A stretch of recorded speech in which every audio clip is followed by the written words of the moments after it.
2020 সাল থেকে 2024 সাল পর্যন্ত 6400-র অধিক ধর্ষণের ঘটনা এই বাংলাদেশে রেকর্ড হয়েছে, যার মধ্যে দিয়ে 3471টি ঘটনা ঘটেছে যেখানে 18 বছরের কম নারীদেরকে ধর্ষণের শিকার করা হয়েছে।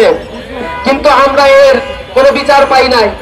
গত ফেব্রুয়ারি মাসের ঘটনা, শুধুমাত্র গত মাসের ফেব্রুয়ারি মাসে 72 শিশু এবং 117টি নারী নির্যাতন, নারী ধর্ষণের ঘটনা সহ 189টি নারী নির্যাতনের ঘটনা এই স্বাধীন ভূখণ্ডে পত্রপত্রিকার মাধ্যমে আমরা জানতে পেরেছি।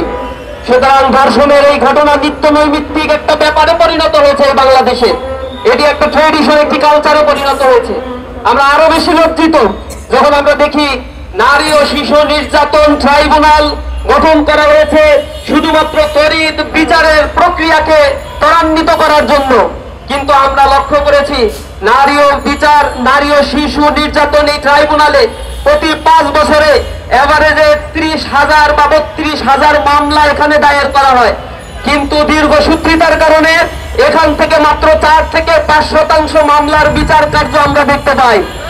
বাদ বাকি 95% কেসের ক্ষেত্রেই এই ধর্ষক লম্পট চরিত্রহীন মানুষগুলো তারা বিচারহীনতার কারণে তারা জামিন নিয়ে আমাদের সমাজেই বসবাস করছে এবং একের পর এক ধর্ষণের ঘটনা ঘটিয়ে তারা গর্ব সহকারে কোনো না কোনো রাজনৈতিক আশ্রয় নিয়ে তারা এ সমাজে বীর তর্পে অবস্থান করে। আমরা হীন কালচারের পরিবর্তনের জন্য তীব্র আন্দোলন গড়ে তুলব ইনশাআল্লাহ।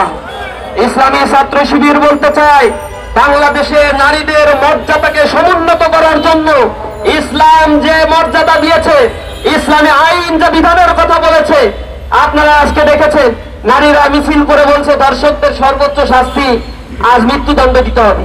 এটা 1550 বছর আগে ইসলাম বলে দিয়েছে ধর্ষকদের শাস্তি হবে পাথর মেরে প্রকাশ্য দিবালোকে তাদেরকে হত্যা করতে হবে।